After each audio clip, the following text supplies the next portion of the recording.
নমস্কার, আশা করছি সবাই ভালো আছেন, সুস্থ আছেন এবং অবশ্যই আনন্দে আছেন। গত 8ই ফেব্রুয়ারি সকালবেলা আমরা হোটেল থেকে চেক আউট করে চলে এলাম মন্দিরে, কারণ আজকে আমাদের বাড়ি ফেরার দিন। ভগবানকে প্রণাম জানিয়ে চারপাশটা আরও একবার খুব ভালো করে ঘুরে দেখে আমরা রওনা দিলাম বাড়ির পথে। গুগল দেখাচ্ছে এখান থেকে বাড়ি পৌঁছতে আমাদের 3 ঘন্টা সময় লাগবে। আমরা ওখান থেকে রওনা দিয়েছিলাম প্রায় 11:30টার মতো। তো এই প্রিমাইসেসটা ছেড়ে আসতে কখনোই মন চায় না, কিন্তু কি করব, ছুটি শেষ, কাজে আবার ফিরতে হবে কাজের জগতে।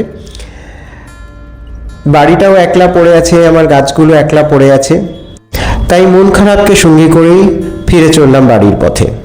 পেছনে পড়ে রইল বহু পছন্দের মাঠঘাট, যা এই কদিন, এই দুদিন এক মনের সমস্ত ক্লান্তিকে ভুলিয়ে দিয়েছিল। এই সবুজ পরিবেশ, এই গ্রামের সহজ সরল জীবনযাত্রা, শহুরে কৃত্রিমতার এতটুকু ছাপ নেই যেখানে, সেই পরিবেশকে ছেড়ে আসতে কি সহজে মন চায়, কিন্তু তবুও ফিরতেই হবে, কারণ সংসারে যে দায় দায়িত্ব সেটা তো এড়ানো যাবে না। তাছাড়া অফিসটাও পড়ে আছে, অফিসটাও সামলাতে হবে। এমনিতেই একদিন ছুটি চলে গেছে, এখন মাসের শুরুতে আমাদের কাজেরও প্রচণ্ড প্রেশার থাকে, তাই মন খারাপকে সাথে করে ফিরে চললাম আবার কাজের জগতে। ফিরে তো চললাম, কিন্তু মনের মধ্যে আর একটা উৎসাহ দানা বাঁধছিল, সেটা হচ্ছে যে মাদারসাটকে আমি চিনি আজ থেকে অন্তত আরও 10 বছর আগের থেকে, যখন এর পরিসরটা খুবই ছোট্ট ছিল। এখন শাখা প্রশাখা ছাড়িয়ে সেটা এখন বিশাল ব্যাপ্তি ধারণ করেছে। এই বিল্ডিংটাতে আমি আগে কখনো আসিনি, আর এর বাইরে দেখলাম বেশ কিছু অস্থায়ী স্টল বসেছে, যেখানে কুটির শিল্পেও যত বিভিন্ন রকম প্রোডাক্ট এনারা বিক্রি করছেন।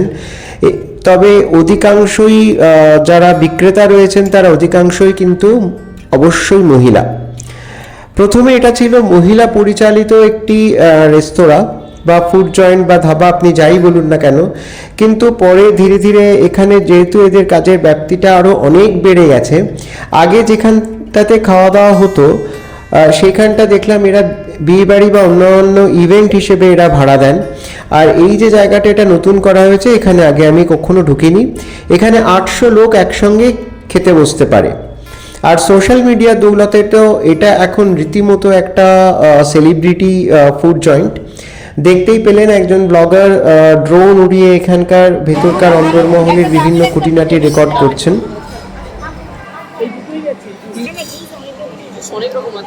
এখন মাদারসাটে এখানে রীতিমতো রিসার্চ চলছে, লাঞ্চে কি অর্ডার করা যায়, দেখা যাক।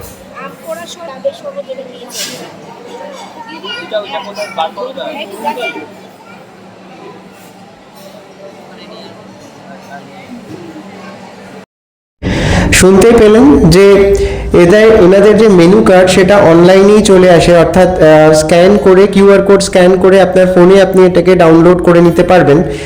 কিন্তু এই মেনুর এত বৈচিত্র্য যে সেটা কোনটা ছেড়ে কোনটা খাবো সেটা বুঝে উঠতে বেশ খানিকটা সময় লেগে যায়। আর এই যন্ত্রচালিত খাবার সরবরাহকারীকে দেখুন, এটি একটি রোবোটিক ফুড সাপ্লায়ার, যেখানে টেবিল নাম্বার অনুযায়ী এটাকে প্রোগ্রামিং করা আছে, এবং সেই যে টেবিল থেকে যে অর্ডার দেওয়া হয়েছে কিচেন থেকে ডাইরেক্ট সেই খাবারটা এনে টেবিলের সামনে চলে আসছে। সেখানে একজন যিনি আপনার হেল্পিং হ্যান্ড রয়েছেন, যিনি আপনাকে সাপোর্ট করছেন, তিনি খাবারটা টেবিলে সার্ভ করে দিচ্ছেন। বিদেশে যদিও এটা এই ধরনের কোনো সার্ভিস থাকলে পরে সেখানে যিনি খাবার অর্ডার করেছেন তাকেই ওখান থেকে টেবিলে নিয়ে যেতে হয় খাবারটা, কিন্তু এখানে যাই হোক একটু বাঙালিয়ানা বা একটু ভারতীয়ত্ব এরা বজায় রেখেছেন।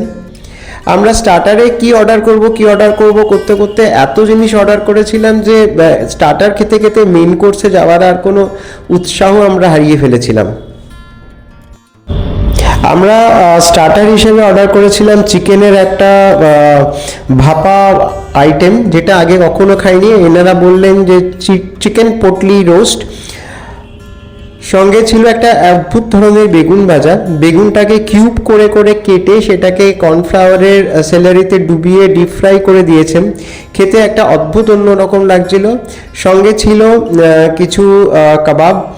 সেই সঙ্গে এই যে ড্রিঙ্কটা দেখছেন স্টার্টার হিসেবে ওরা সার্ভ করেছেন, আমি অর্ডার করেছিলাম হোয়াইট অ্যাঞ্জেল। সেটি যখন টেবিলে দিল মনে হলো যেন একটা পিটুনিয়ার বাগান আসতো টেবিলের ওপর উঠে এসছে। আর সুস্মিতা, তাতাই আর ইলাদি দিয়েছিল ম্যাঙ্গো পান্না। আমি ম্যাঙ্গো পান্নাটা ইচ্ছে করেই বলিনি, তার কারণ সেটা আগেও তো অনেকবার অনেক জায়গায় খেয়েছি, একটু নতুন জিনিস ট্রাই করা যাক সেই হিসেবেই আমি এটা অর্ডার করেছিলাম। আর আমার সঙ্গে সঙ্গে বুবু, ববি বা নগেন্দ্র ছিল, নগেন্দ্র এই হোয়াইট অ্যাঞ্জেলই খাবে বলল। তো এটা একটা অদ্ভুত ধরনের শরবত।